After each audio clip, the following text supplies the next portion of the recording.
Lawton. I am a third-year PhD student at Iowa State University, majoring in civil engineering with a focus in transportation engineering. My name is Mariah Connor. I'm a sophomore in industrial engineering at Iowa State, and I am the outreach co-coordinator for Cardinal Space Mining Club here on campus, which is a NASA robotics mining competition team. My name is Dannia Thorpe, and I'm currently majoring in mechanical engineering with a minor in leadership studies, and I'm originally from Frisco, Texas.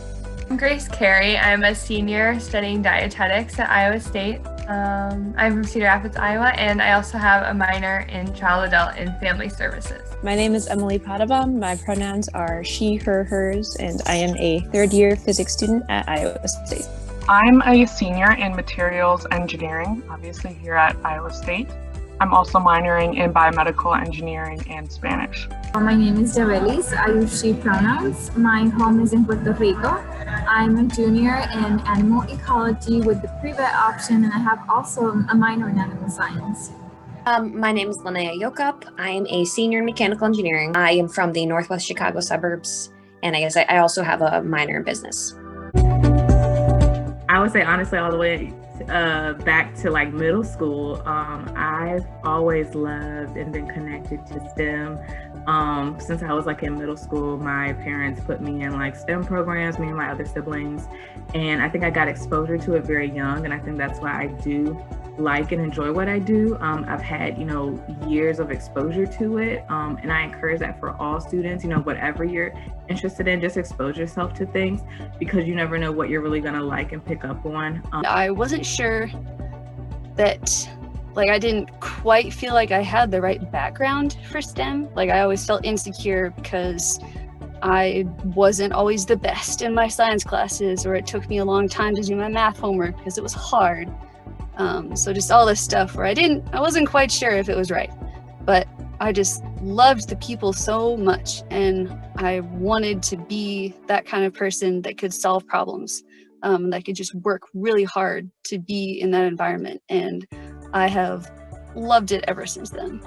Middle school, high school came around, I got more involved with robotics classes, robotics clubs. Our school actually offered Project Lead the Way, or PLTW, which is basically a way for students to get hands-on experience in STEM before they even got to college to kind of figure out that's what they actually want to do. And I fell in love with those courses when I took them in high school. Since I guess I was in high school and middle school, I just really enjoyed science a lot. I really liked chemistry and biology.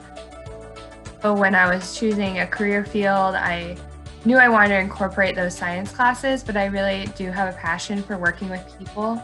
So that's what made dietetics a really good career for me. It wasn't until 8th grade when we had a physical science class that I really got into science specifically. We had a chemistry unit where we were learning about the periodic table and atoms and electrons, and it was like the coolest thing I'd ever heard in my entire life. And so that got me interested in chemistry. And I started, reading books and just looking things up on the internet about chemistry, and eventually learned about physics in that way. So I chose a major in STEM because I really enjoyed math in middle school and high school. I also enjoyed problem solving and organization, especially spreadsheets. And honestly, I didn't really enjoy science class, but I decided that I could overlook that. And so far, it's not been a problem for me, and I've really enjoyed to love all my chemistry classes, and especially being materials engineering, I've learned to love science. In the animal ecology major, I found more people that talk about different issues about the animal population in general, and also the classes are more broad. You have classes for birds and for mammals and for reptiles, and it's just you get to get a bigger perspective of animals. As a kid, I loved the show How It's Made. It was, I don't know if you've heard of it before, it was kind of a nerdy, weird, boring show, but I loved it, just seeing how they make things. I would like taking things apart, and so I kind of began to realize I should go down that route of the classes that I really enjoyed. And I actually attended a STEM fest with my mom and my little brother through her work, and I realized, wow, I can actually build things and learn how they work for a living. Go for it. Don't limit yourself. I think sometimes, we think that we are going or venturing into a new, career path, or some, career path where a lot of people, there's not a lot of representation.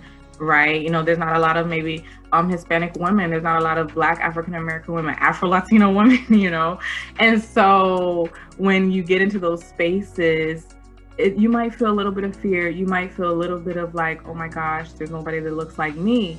But you're creating that path for people that are going to come behind you. And just know that you're being a trailblazer. Comparison is the root of a lot of evil. And that whether you're comparing yourself to other women or comparing yourself to men in your environment, or it doesn't matter who you're comparing yourself to, just don't. All you really need to do is compare yourself to who you were yesterday. I would also just encourage you to challenge yourself, but to find those things that make you feel like you're in your element. The biggest piece of advice I can give is definitely don't be afraid to reach out to faculty members, organizations like WISE, and on whatever campus you end up going to.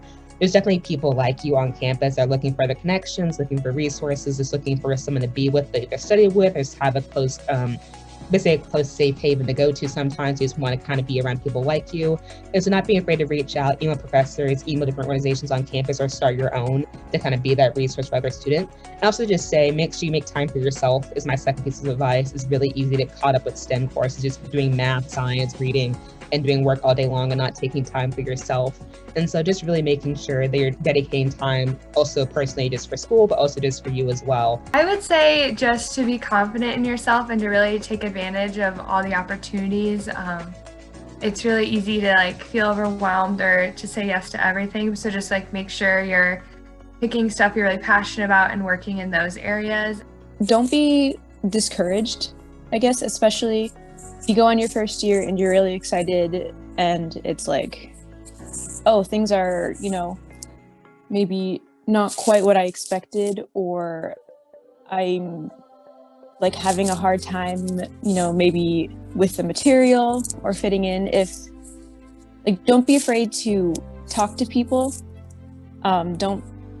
Don't be discouraged and think, oh, maybe I'm the only one that's feeling like this, because I promise you're not. I would encourage everyone to pursue STEM. I think there's lots of career growth for people in STEM.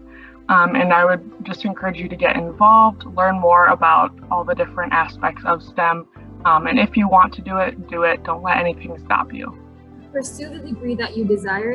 And also it's fine if you, when you're already studying it, you decide to change your mind. That's totally fine. In college, you discover so many things about yourself. So let yourself be free and learn new things and educate yourself and find your own person in college, whatever that means to you, and just celebrate what you want to do and who you want to be as a woman, as a role model. For girls going into STEM, it can be incredibly intimidating. And I think as a fellow female in engineering, you feel like you have to be two steps ahead of them, almost of your male peers. You feel like you have to prove yourself even more than them. I know that for me, my standard is getting A's in classes, and for some of my male peers, it's C's. And so I would say don't be too hard on yourself. You're doing great, and you really don't have to fit that crazy standard that you feel like society is kind of set up for you.